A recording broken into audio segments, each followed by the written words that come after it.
Halo semuanya, saya Irfani. Kali ini saya akan menjelaskan secara umum mengenai satu operational management tool yang bernama Purchasing Model. Melalui sesi ini, kita akan mengetahui gambaran terkait dengan purchasing model, kapan kita menggunakan purchasing model, bagaimana cara menggunakan purchasing model, dan final analysis terkait dengan pro dan cons dari purchasing model ini sendiri. Let's go! Purchasing model merupakan manajemen framework yang digunakan untuk merumuskan strategi pembelian produk yang mengoptimalkan trade-off antara cost dengan risk. Jadi ada dua variabel yang dipertentangkan di sini. Satu adalah cost dan yang kedua terkait dengan risk. Nah, tujuan dari penggunaan purchasing model ini sendiri adalah untuk meminimalkan supply vulnerability. Dan yang ketiga, kita juga bisa memanfaatkan buying power dari organisasi. Nah, purchasing model ini membagi produk ke dalam 4 kuadran berdasarkan variabel supply risk dan financial impact, yaitu strategic items, leverage items, bottleneck items, dan juga non-critical item. Nah, di sini biasanya variabel supply risk ini kita taruh di variabel X-nya, dan juga financial impact-nya ada di variabel Y-nya. Kalau misalnya supply risk-nya low, maka dia dan juga financial impact-nya low, maka dia akan masuk sebagai non-critical item. Sementara jika dia supply risk-nya tinggi dan financial impact-nya low, maka dia akan masuk sebagai bottleneck item. Kemudian jika dia supply risk-nya low dan financial impact-nya high, dia masuk sebagai leverage item. Dan yang terakhir, kuadran terakhir, misalnya dia supply risk-nya tinggi dan financial impact-nya tinggi, dia masuk sebagai strategic item. Yang pertama kita bisa tahu sebenarnya strategic item yang ada di perusahaan itu seperti apa. Nah, biasanya strategic item ini diklasifikasikan sebagai produk gitu ya, atau layanan yang dia itu memiliki high supply risk, memiliki resiko tinggi gitu ya. Tapi di sisi lain dia juga memiliki high financial impact. Jadi dia resikonya tinggi, tapi financial impact-nya tinggi. Ini adalah strategic item. Nah, ini biasanya adalah produk-produk yang sifatnya itu scarce gitu ya. Dia itu jarang di market gitu. Dan dia memiliki high value. Nah, di sini ketika kita menghadapi produk-produk seperti ini, memiliki financial impact yang tinggi dan juga memiliki supply risk yang tinggi, maka strateginya kita bisa melakukan partnership gitu ya, dan juga berkolaborasi dengan supplier. Ini barang langka nih, memiliki financial impact yang tinggi, makanya kita melakukan partnership gitu, atau kolaborasi dengan supplier. Nah, kemudian ada kuadran yang lain terkait dengan produk, yaitu adalah leverage item. Leverage item ini memiliki supply risk yang rendah gitu ya, tapi dia memiliki financial impact yang tinggi untuk organisasi. Jadi risikonya rendah, tapi financial impact-nya tinggi.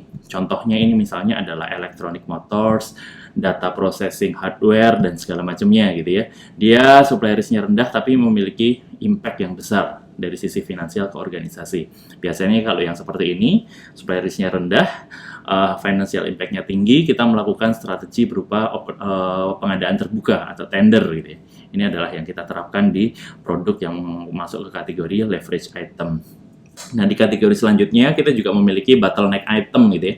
Bottleneck item ini merupakan produk yang memiliki high supply risk, tapi dia memiliki low financial impact. Jadi sudah resikonya tinggi, tapi impact-nya ke organisasi rendah gitu ya. Ini contohnya adalah perangkat elektronik, teknologi baru, dan juga misalnya layanan-layanan di luar gitu ya. Biasanya kalau yang seperti ini kita ya sudah, karena dia itu supply risk-nya itu tinggi, tapi financial impact-nya rendah, ya kita securing continue of supply strategi dari organisasi. Nah, yang terakhir ada non-critical item, yaitu yang memiliki supply risk rendah dan dia juga memiliki financial impact yang rendah ke organisasi. Contohnya misalnya perangkat perkantoran gitu ya, kertas dan segala macamnya, tinta, printer, dan segala macamnya. Nah, ini biasanya strategi kita adalah dengan reduce administrative and logistic complexity gitu ya. Sudah kita beli banyak aja sekalian biar nggak bolak-balik. Nah, kapan kita menggunakan purchasing model ini? Purchasing model ini dapat kita gunakan ketika organisasi itu akan merumuskan strategi pengadaan per produk gitu ya. Nah, model ini juga efektif digunakan untuk merumuskan strategi pengadaan yang berbeda-beda untuk setiap jenis produk yang berbeda-beda. Jadi kita menerapkan strategi pengadaan itu juga berdasarkan kategori produknya gitu ya. Apakah dia masuk kategori yang critical atau dia berlimpah seperti itu. Kita terapkan strategi yang berbeda. Cara menggunakan dari purchasing model ini seperti apa? Ada beberapa tahap gitu ya. Yang pertama kita mengkelompokkan dulu produk-produk yang ada di organisasi ini. Kita ajukan pertanyaan kunci gitu ya. Apakah produk ini bisa dibeli dari satu atau banyak supplier? Apakah produk ini berlimpah atau jarang? Itu yang pertama. Yang kedua, kita lakukan assessment terkait dengan dampak finansial dari produk atau layanan itu. Kita ajukan beberapa pertanyaan. Pertama, misalnya, bagaimana sih dampak dari produk ini terhadap profit gitu ya. Kalau misalnya dia memiliki kontribusi yang besar terhadap profit perusahaan, ya dia memiliki kategori financial impact yang tinggi. Kedua, misalnya pertanyaannya adalah bagaimana kalau misalnya produk ini kita belinya itu seperti apa, dalam volume apa? Apakah kita membutuhkannya dalam volume kecil atau dalam volume besar gitu ya. Semakin besar ya berarti financial impact-nya semakin tinggi. Yang ketiga, apakah produk yang akan dibeli ini memiliki total biaya yang tinggi atau enggak? Kalau misalnya total biayanya tinggi, berarti dia memiliki porsi yang besar terhadap kos perusahaan. Nah, ini harus memiliki financial impact yang tinggi.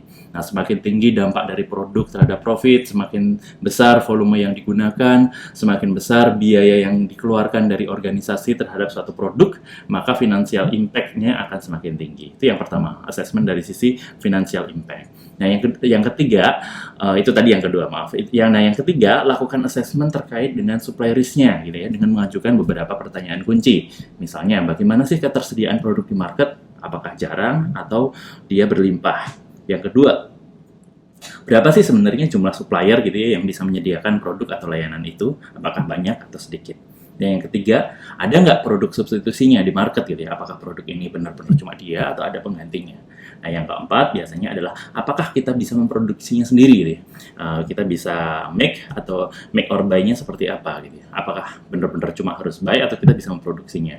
Nah, produk yang memiliki ketersediaan di pasar itu rendah, jumlah suppliernya itu terbatas, dan tidak memiliki substitusi, dan kita nggak bisa memproduksinya, ini memiliki kategori resiko yang tinggi. Nah, setelah dilakukan assessment ini, baru kemudian kita plotting ke kuadran gitu ya. Dia masuk ke strategi apa? Apakah krusial, ataukah dia leverage, ataukah dia yang non-critical gitu. Nah, dari sini kita bisa tahu bahwa purchasing model itu merupakan tool yang dapat digunakan untuk membantu organisasi dalam mengelola strategi pengadaan dan manajemen supply. Nah, konsep kuadran produk dan strategi pembelian didasarkan pada variabel supply, risk, dan finansial ini banyak diterima dan banyak diadopsi oleh banyak konsultan bisnis dan praktisi bisnis. Ini merupakan suatu model yang umum karena setiap organisasi pasti memerlukan produk atau layanan dari supplier. Dan kita bisa menerapkan strategi yang berbeda-beda untuk masing-masing jenis produk. Demikian mengenai satu manajemen model ini sangat bermanfaat. Kita bisa mengaplikasinya di setiap konteks. Terima kasih.